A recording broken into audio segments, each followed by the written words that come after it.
નમસ્કાર, spark today ન્યૂઝમાં આપનું હાર્દિક સ્વાગત છે. ભગવાનનું પ્રકટીકરણ અને ત્યારબાદ તેમણે બનાવેલી અનેક વસ્તુઓ. માનવ સૌથી શ્રેષ્ઠ, માનવતા અતિ શ્રેષ્ઠ, પરંતુ એમણે જે આપેલી કળા છે તે બિરદાવવા માટે ને ક્યારેક ક્યારેક એવી પળો મળતી હોય છે. વડોદરા શહેરમાં હાલ અત્યારે ગણેશ ઉત્સવની સાથે સાથે નવરાત્રિની પણ તડામાર તૈયારીઓ થઈ ચૂકી છે. વડોદરા શહેર એક કલા નગરી છે, સંસ્કૃતિ નગરી છે, ઉત્સવોની નગરી છે. અલગ અલગ ઉત્સવો ખૂબ ધામધૂમપૂર્વક ઉજવવામાં આવે છે. અમારી સાથે એક નાનું ટાબરિયું, આપણી ગુજરાતી ભાષામાં એક નાનું બાળ, એક નાનું ભૂલકું, જેનું નામ શ્રેયાંશ પ્રજાપતિ, શહેરના 9 બજાર વિસ્તારમાં રહે છે. 3-4 ધોરણમાં ભણે છે, પરંતુ ભગવાને આપેલી કળા તમે આમ જોશો તો સાચા અર્થમાં એમ લાગશે કે ડાયરેક્ટ કોઈ જ માધ્યમ નથી, ભગવાને એનામાં કળા મૂકેલી છે. તેના હાથેથી જે તે તબલા વગાડી રહ્યો છે, તબલા પ્લેયર છે, બહુ જ નાનો છોકરો છે, બહુ જ નાનું ભૂલકું છે, 3-4 ધોરણમાં ભણે છે, 8 થી 9 વર્ષની તેની ઉંમર છે. શ્રેયાંશ બેટા, આખું વડોદરા શહેર, આખું ગુજરાત રાજ્ય તને સાંભળવા માટે ઉત્સુક છે, કારણ કે તારી બહુ નાની ઉંમર છે અને તું ભગવાને આપેલી એક સિદ્ધિ, ભગવાને આપેલી એક કળા તું સંભળાય એ બાબતે અમે સૌ આતુર છીએ. કયા લયમાં કેવી રીતે વગાડી રહ્યો છે?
કળા એ સ્ટેજની મોહતાજ નથી હોતી. ભગવાને કોઈને કંઈ આપવામાં કંઈ જ બાકી નથી રાખ્યું, એને જસ્ટ ઓળખવાની જરૂર છે. 8મા ધોરણમાં ભણતું એક નાનું ટાબરિયું કદાચ શરમ આવી જાય મને માઇક પકડતા 2 મિનિટ તો એમ થઈ ગયું કે એનું પ્રકટીકરણ સાચા અર્થમાં છે એ અહીંયા પુરવાર થઈ રહ્યું છે. અમારા માટે ધન્યની અને એક સદભાગ્યની ઘડી છે કે આવા નાના નાના બાળ એનું ડાયરેક્ટ પ્રકટીકરણ અહીંયા હોય એવું લાગી રહ્યું છે. ભગવાને કોને શું નથી આપ્યું, બધા જ માટે એણે બધી જ વ્યવસ્થા કરેલી છે.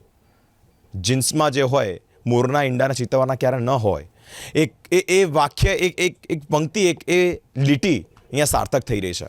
બાપ દાદાના સમયથી, એટલે કે દાદાના પછી પપ્પાના પછી એ પોતે પુત્ર, અને પછી એનામાં જે કળા છે. તમે જો 8મા 9મા ધોરણમાં ભણી રહ્યો છે, એના બધી વસ્તુ કંઠસ્થ છે, મોડે બોલી પણ રહ્યો છે અને સાથે વગાડી પણ રહ્યો છે.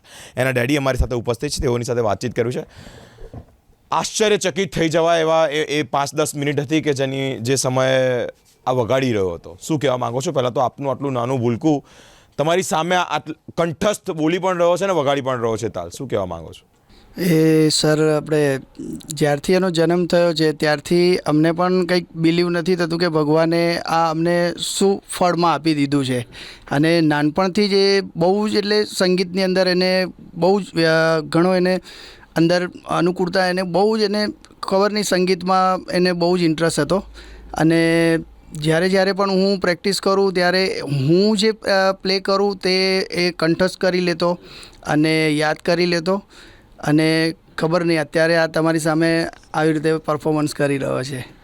એના મમ્મી પણ અમારી સાથે જગ્યા આવે છે કે જે જન્મ આપનારી માં છે ને, એને ઝાઝી ખબર હોય છે. શું કહેવા માગો છો? આટલી નાની ઉંમરે આટલું સારું પરફોર્મન્સ કરી રહ્યો છે, અને એ પણ આપણી સામે, એના પપ્પાને તમારી સામે. શું કહેવા માગો છો? કેટલા સમયની એની પ્રેક્ટિસ? તમને લાગે છે કે જન્મ થયો ત્યારથી એના બાબતે કંઈક શીખવાની ઈચ્છા હતી કે કંઈક એના પપ્પા સાથે બેસીને શીખ્યો છે એવું કંઈક?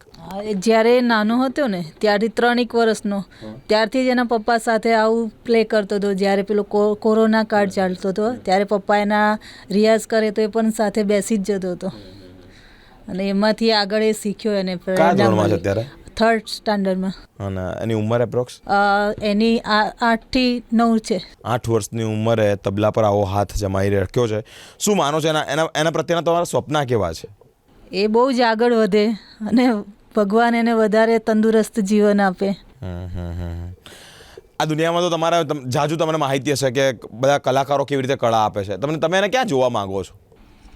હું એને ભારતના કહેવાય ને કે શ્રેષ્ઠ મંચ પર એને જોવા માગું છું, અને આપણા વડોદરાનું નામ, ગુજરાતનું નામ અને ભારતનું નામ વિશ્વમાં રોશન કરે એવી મારી.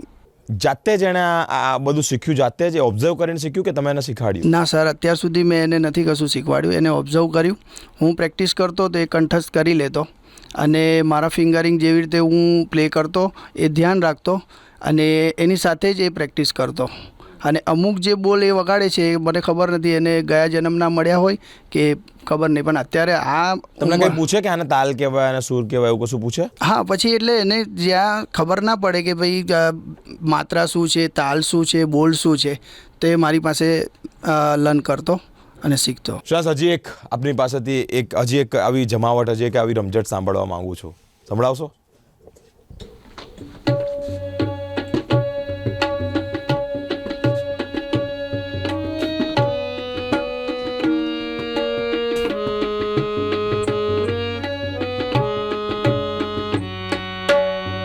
નથી કે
ખૂબ ખૂબ આભાર.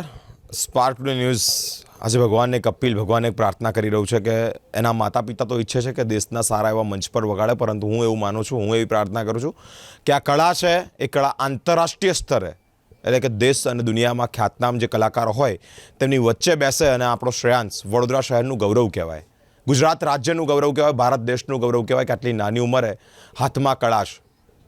માં સરસ્વતીને પ્રાર્થના કરું છું કે તેનું દીર્ઘાયુષ્ય થાય, સ્વસ્થ રહે અને દેશ અને દુનિયાના જે ખ્યાતનામ કલાકારો છે તેઓની વચ્ચે બેસી અને આપણો શ્રેયાંશ વડોદરા શહેરનું નામ રોશન કરે.